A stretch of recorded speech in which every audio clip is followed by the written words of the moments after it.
Another day. I'm Drew Cameron. Welcome back to The Unload, where I go over life, business, and everything in between as a father. You see a lot of people crapping on the 9 to 5, right? And as a father, as a man who has a business, but it's not just quite where I want it, there's nothing wrong with a 9 to 5. It's nothing wrong with it. Any man that's working to provide for his family, you're providing for your family. Even if you don't have a family, any man that's working towards striving for his goals and setting standards for himself, that's a great man in my book. And a lot of times on social media, they push the whole soulpreneur. They crap on the 9 to 5. They say if you don't have a hustle, if you don't have this, if you don't have that, that you're somehow losing out. And I would agree. But at different parts of the journey, that's when you get to a point of being fed up. Right? So it's my belief and something to think about. If you go after a job, a 9 to 5, let's say it's fast food. Let's just use it as an example.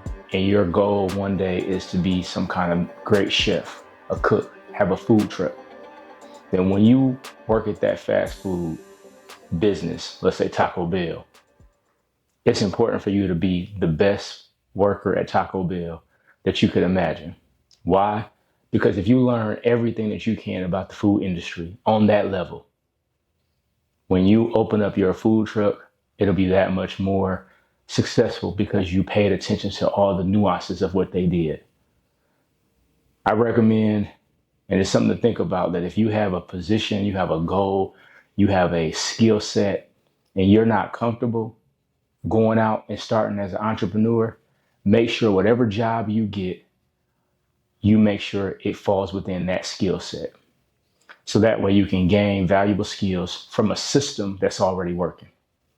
And when you feel strong enough, you can let it go. Think of it like this. When you were young and you were taught how to ride a bike, you had training wheels, right?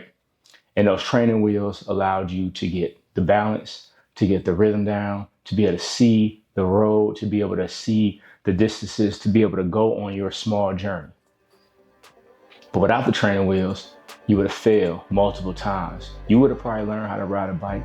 And there are methods, right? We all know that if you've searched on Google or done it yourself or were taught, there's methods, there's different ways of learning how to ride a bike without training wheels. But for those of us that need the training wheels, go get that job. There's nothing wrong with working a 9 to 5. And I implore you, even if you are an entrepreneur, you should be looking for a job. You should be looking for another way to keep your business going.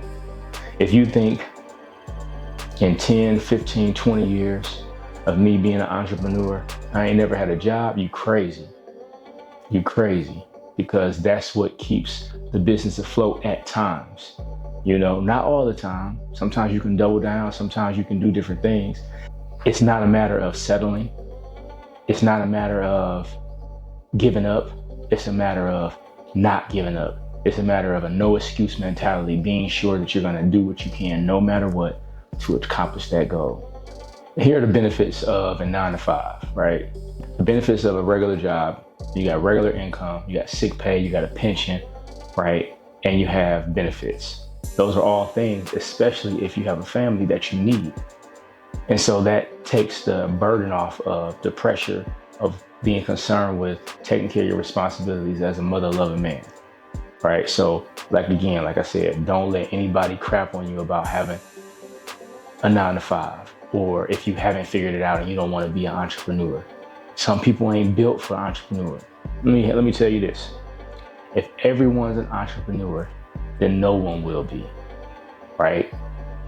We are all entrepreneurs at heart, and we are all destined and meant to be entrepreneurs, right? But in the spirit of society that we live in, it's kind of hard and difficult to do that, especially if you have a family and especially if you want to earn a living, right? So I don't say this to discourage you. I don't say this to, the bearer of bad news. I'm trying to give you the truth of what it is. These are my thoughts.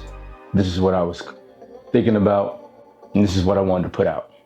We all know that those of us that are on the entrepreneur journey, we recognize that you're not rich yet, but you are rich if you're doing everything that you wanted to do. If you've ever had to go pick your kids up as an entrepreneur and didn't have to answer to anybody other than maybe rearranging your schedule, answering to your clients or whatever kind of organization that you're building just to go get your kids, that's a part of the rich life. If you've ever planned a vacation without thinking a second thought about if you needed to ask to get off, you're winning to your rich life. If you get to wake up every day, every rising, and do what you want, no matter what, you're living your rich life. The whole point of being an entrepreneur is not to be rich.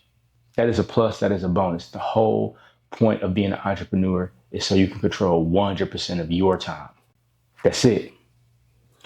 Being an entrepreneur is all about the value you can bring to the world, the way you can change the world, and your impact on it through whatever it is. So I urge you, those of you that are thinking about maybe quitting your 9-to-5, don't do it until you have really established a way of making sure that you are set up for success.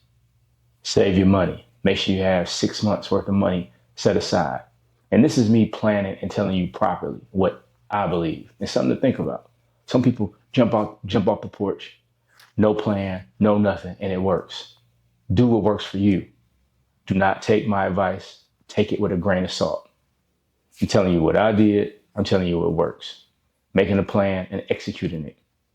At the end of the day, the plan is just a framework and an outline to determine if you're going to actually be successful. But it's up to you to make sure that that vision and that idea happens. So make a plan, make an outline, set some money aside, execute. But there's nothing wrong with working your 9-to-5 if you choose to. For the rest of your life, put the money away. Make your money work for you. Invest in stocks. You heard it before. I'm telling you, it's just that simple. So the road ahead is long and hard. No place for the weak. You must be a warrior. And let me break that down for you before I exit out. The road is the journey of life, right? And with the journey of life, it's long. It's long and it's hard. And if it wasn't hard, it wouldn't be worth living. But you can't be weak at any facet. You can't be weak physically. You can't be weak mentally. You can't be weak emotionally. You can't be weak spiritually. In no angle can you be weak. So nothing can hit your flank. You got to be ready on all fronts. So I urge you to do the work, do the reading. And as I continue to pour into y'all with these unloads and tell you what's worked for me, and give you things to think about, you become a warrior. Take the day.